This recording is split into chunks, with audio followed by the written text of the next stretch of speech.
Hi everyone, welcome to Vishali creations. నేను మీ విశాలిని. ఎలా ఉన్నారు? అందరూ బాగున్నారు కదా?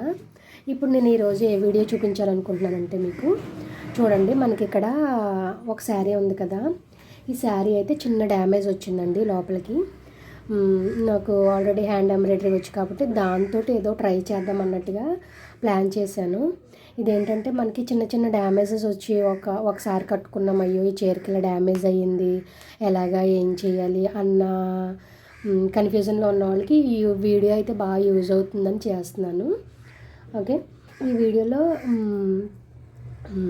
మనకి ఈ వర్క్ వచ్చిన దగ్గర డ్యామేజ్ అయితే ఈ వర్క్ సంబంధించిన ఫ్లవర్ కానీ, పెటల్స్ కానీ, ఈ లీవ్స్ కానీ ఏవో ఒకటి వేసుకుని ఫిల్ చేసేయచ్చు.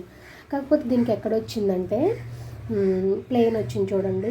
ఇక్కడ పళ్ళు బాడీ వచ్చింది, పళ్ళు బాడీ వచ్చింది. పళ్ళు బాడీ దగ్గర కాకుండా చూడండి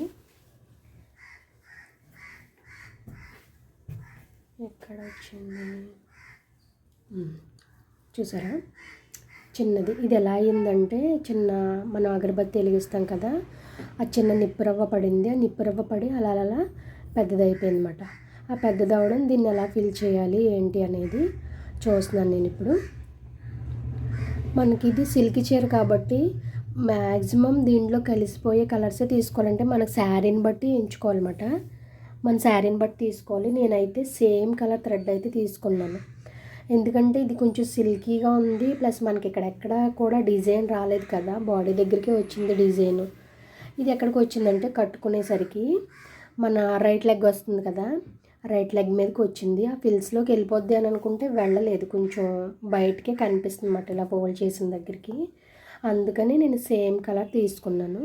సేమ్ కలర్ థ్రెడ్ సిల్క్ థ్రెడ్లోనే తీసుకున్నాను, ఎందుకంటే మనకి సిల్కీగా ఉంది కదా. ఇది మామూలు కాటన్ థ్రెడ్ వేస్తే కొంచెం ముద్దలా కనిపిస్తుంది, ఇది కొంచెం ముద్దలానే కనిపిస్తుంది. కాకపోతే ఏంటంటే సిల్క్లో సిల్క్ అనేది కలిసిపోద్ది అన్నమాట, మనకి కలిసిపోయే విధంగా ఉంటుందని ఈ కలర్ తీసుకున్నాను. మీరు ఏదైనా కుట్టుకోవాలి అనుకుంటే మీ శారీ కలర్ని బట్టి మీకు ఎక్కడ డ్యామేజ్ వచ్చింది ఏంటి, కొంచెం దగ్గరలో ఏమన్నా ఫ్లవర్స్ కానీ ఏమన్నా ఉన్నాయా ఏంటి అని మన శారీ కలర్ని బట్టి మనం తీసుకుంటాం అన్నమాట.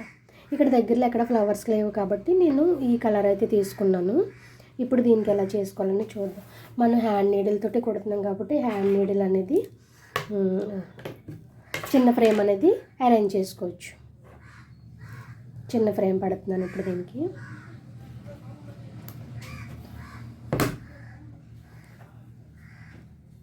ఓకే, ఇలా ఫ్రేమ్ని అరేంజ్ చేసుకుని మనకి ఇది కనుక డ్యామేజ్ కనుక ఇంకా పెద్దది ఉంటే మనం ఏదన్నా క్లాత్, అంటే ఏదన్నా క్లాత్ కాదు, చీరలో ఉన్న క్లాత్ స్టార్టింగ్లో ఉంటుంది కదా, ఎండింగ్లో ఉంటుంది కదా లోపలికి, అందులో ఏదో ఒకటి చిన్న కలర్ క్లాత్, ఈ కలర్ క్లాతే తీసుకుని దీని మీద వేసుకొని దాని మీద కుట్టచ్చు. అంటే చిన్న ప్యాచ్ వర్క్లు అన్నమాట, ప్యాచ్ వర్క్లో చేసుకోవచ్చు. ఇప్పుడు దీనికి నేనైతే చిన్న క్లాత్ అటాచ్ చేద్దామని అనుకుంటున్నాను. మామూలు చిన్నవి అయితే అవసరం లేదండి, మామూలు ముద్దు కుట్లా కుట్టేసుకోవచ్చు.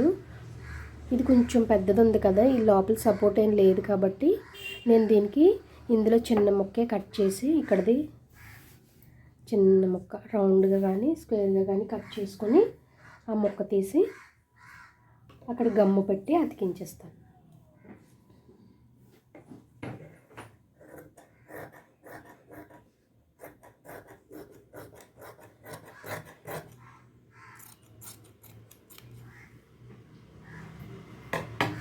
చిన్న పీస్ తీసుకున్నాను. ఒకవేళ మీకు చీర కుట్టేసింది అంత ఫాల్ వేసేసి ఉంది అని అనుకుంటే కనుక అప్పుడు మీరు ఏం చేస్తారంటే ఇలాంటివి, మరి మనకు చీర ఇష్టమైనప్పుడు కొంచెం ఖర్చు పెట్టక తప్పదు.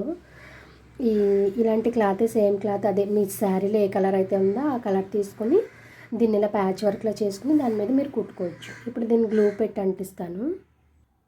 ఓకే, చూసారు కదా, చిన్న పీస్ అయితే నేను అంటించాను. ఇది లోపల నుంచి అంటించాను అనమాట, లోపలికి అంటించాను, పైకి ఇలా ఉంది. ఇప్పుడు దీన్ని ఎలా ఫిల్ చేసుకోవాలన్నది చూద్దాం. చిన్న ముద్ద కుట్టులాగా అన్నమాట, మనం బొంత కుట్లు అనేవి కుడతాం కదా, సేమ్ అలాగా కుట్టుకోవాలి.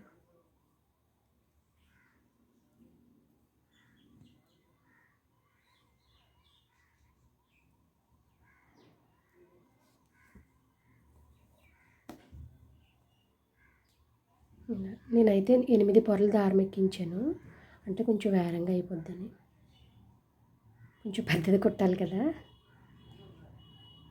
తొందరగా అయిపోద్ది అనేసి 8 పొరలు అయితే ఎక్కించాను. చిన్న డ్యామేజ్లో అయితే కనిపిస్తుంది, మరీ హోల్లో అయితే కనిపించదు. మనం మిషన్ మీద వేసుకున్న సేమ్ అలానే కనిపిస్తుంది. ఇలా అయితే కొంచెం శారీలో కలిసిపోద్ది అన్నమాట. సేమ్ శారీ కలర్ థ్రెడ్ తెచ్చుకుంటే శారీలో కలిసిపోద్ది. ఇలా అడ్డంగా, అంటే హోల్ ఇలా ఉంది కాబట్టి నేను ఇలా అడ్డగా వేస్తున్నాను. అంటే మీకు అనుకూలంగా అక్కడ డ్యామేజ్ ఎలా అయింది అనేది చూసుకొని దానికి అనుకూలంగా వేసుకోవాలి మనం స్టిచ్చెస్ అనేది. దీని మీద ఎలాంటి ఫ్లవర్లు అలాంటివి కూడా వేయలేము, ఎందుకంటే ఇక్కడ ఎక్కడ ఫ్లవర్స్ లేవు కదా, అంత ప్లెయిన్ శారీ వచ్చింది కదా, దానికోసమని ఏ డిజైన్ చేయలేము, ఇలా ముద్దలా వేసుకోవడమే.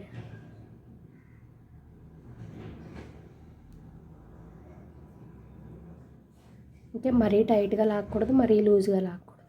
మరీ టైట్ లాగితే ఫ్రేమ్ తీసిన తర్వాత మొత్తం దగ్గరికి కూడుకుపోద్ది అన్నమాట.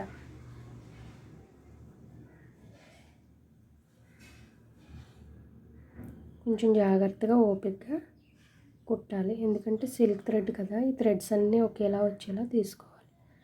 లేకపోతే ఒక పోగు వదిలేసిన పైకి కనిపించేస్తుంది, మళ్ళీ అది దేనికైనా పట్టేయగలదు.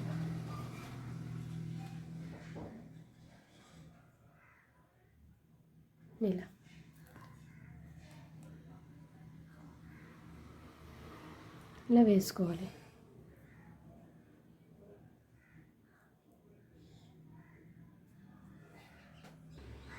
ఓకే, చూసారు కదా, ఇది ఇలా అయితే నేను కుట్టాను,